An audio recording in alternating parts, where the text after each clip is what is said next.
आदाब, नमस्कार, सत श्री अकाल। आप देख रहे हैं न्यूज यूपी 24। जिस तरह से बरेली को गंगा जमुनी तहजीब का शहर कहा जाता है, हमेशा से यहाँ से हिंदू मुस्लिम एकता का संदेश दिया गया है। ये अलग बात है कि 2010 में एक छोटा सा दाग लगा, हिंदू मुस्लिम दंगा भड़का, एक छोटी सी बात को लेकर दोनों समुदाय आमने सामने आ गए।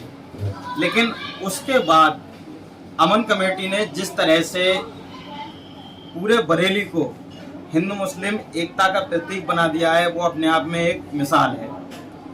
अमन कमेटी के संरक्षक प्रोफेसर वसीम बरेलवी हैं, जो कि किसी परिचय के मोहताज नहीं है। वसीम बरेलवी साहब ने अपनी संस्था को चलाने को, अमन कमेटी से अमन कायम करने के लिए चुना डॉक्टर कदीर अहमद को। कदीर अहमद वो शख्सियत हैं जिनका अगर परिचय कराया जाए तो मेरे पास शब्द कम पड़ जाएंगे। कदीर अहमद साहब ने जब बरेली में नाइत्तेफाकियाँ हुई, सबसे आगे बढ़कर उन नाइत्तेफाकियों को दूर किया, मोहब्बत का पैगाम दिया, अमन का पैगाम दिया।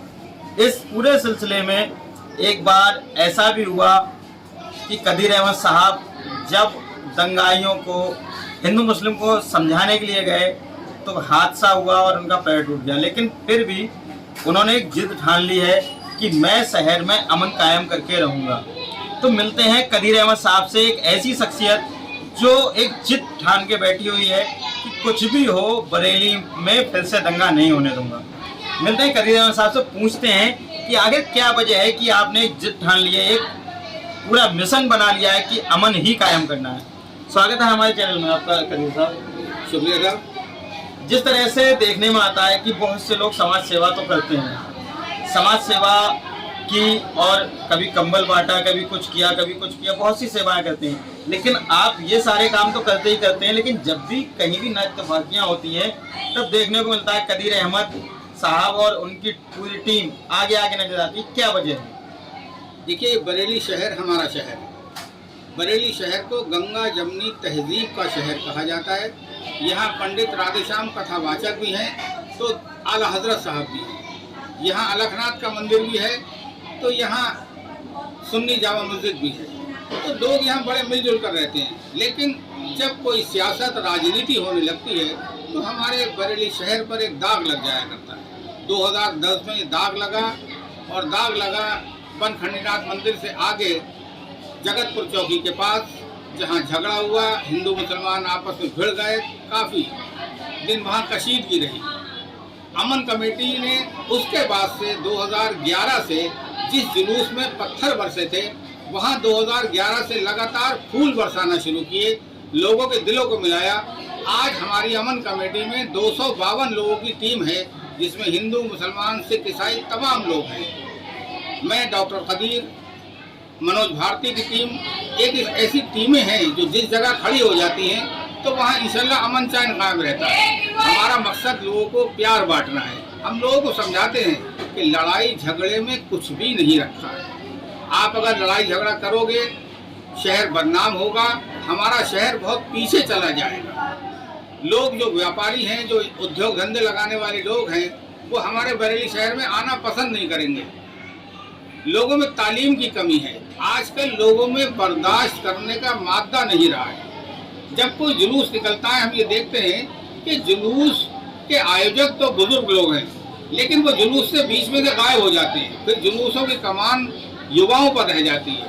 हमें युवाओं को समझाना बहुत ज़रूरी है, उनको तालीम के बारे में बताना, उनको संविधान के बारे में बताना बहुत ज़रूरी है। तभी हमारा देश, हमारा शहर अमन चैन में रहेगा, हम सब लोग अमन चैन में रहेंगे। एक सवाल मेरे जहन में अक्सर उठता है, जब मैं आपको देखता हूँ, कहीं भी देखता हूँ, कहीं कंबल बांटते हुए, किसी गरीब बेसहारा की मदद करते हुए, या कहीं कसीदगी है वहाँ पर अमन का पैगाम लेके जाते हुए, तो ये जानना चाहेंगे प्रोफेसर वसीम बरेलवी साहब को ऐसी कौन सी जरूरत आन पड़ी कि उन्होंने अमन कमेटी बनाई, उसका संरक्षक बने, आपको पूरी जिम्मेदारी दी? जब 1992 में मंदिर मस्जिद की वजह से बरेली शहर में, क्या पूरे हिंदुस्तान में झगड़ा हो गया, बहुत बुरा हाल था।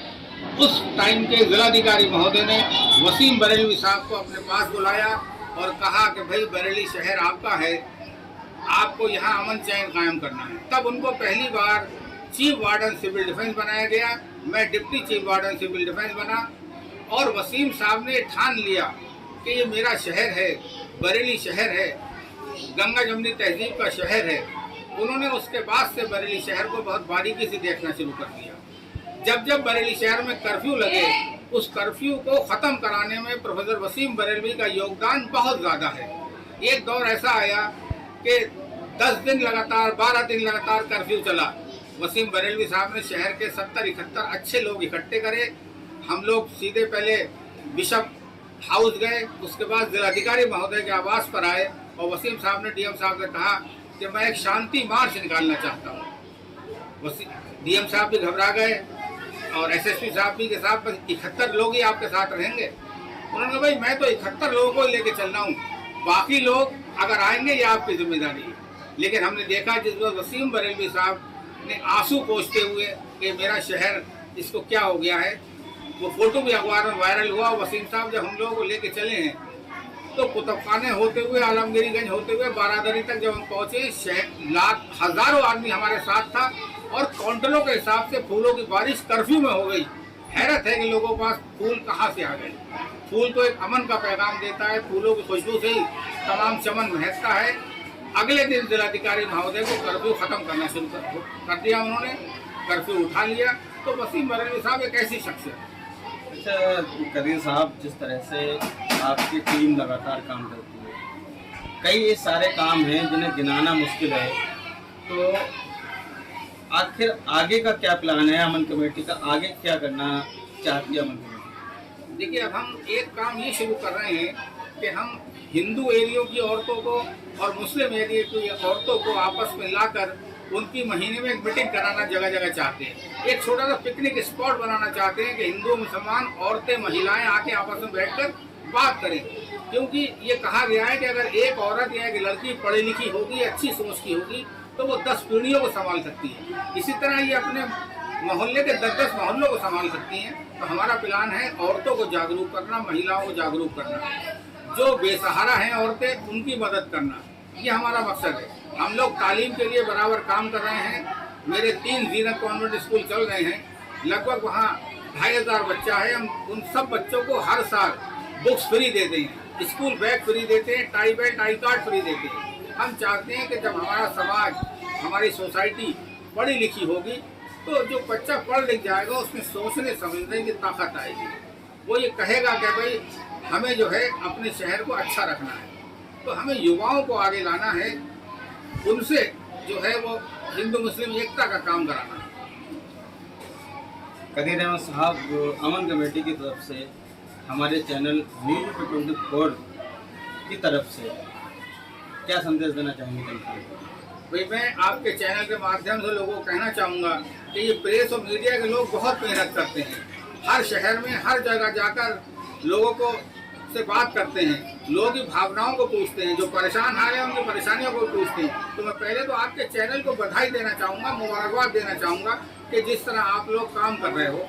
मेरी दुआ है कि आपका चैनल और ज़्यादा कामयाब रहे। अभी मेरे अश्वनी ओबराय, ज्ञानी काले सिंह जी, हरीश विग, विष्णु अग्रवाल, गुरुजी एस के अग्रवाल, जब इन बड़े लोगों से बात हुई तो उन्होंने कहा भाई अब कुछ और मकसद लेके हमें चलना है।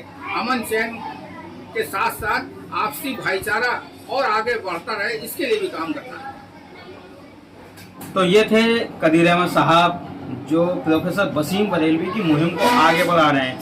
उनको अगर वक्त नहीं है तो कदीर अहमद साहब उनकी जो दिली इच्छा है उसे पूरा कर रहे हैं। बाकी शहर में अमन और चैन कायम करने के लिए दिन रात एक कर रहे हैं। मैं सिर्फ इतना कहना चाहूँगा कि हमारे देश को ज़रूरत है कदीर अहमद जैसे लोगों की, जो कि अमन कायम करने के लिए आगे आएँ, जो कि अपने शरीर के अंगों को अगर तोड़वा भी लें लेकिन अमन कायम करने के लिए आगे रहें। फिलहाल अभी तक के लिए बस इतना ही। लगातार बने रहिए न्यूज़ यूपी 24 के साथ। मैं अपने सहयोगी अजीम इद्रीस के साथ हसीन दानिश, बरेली।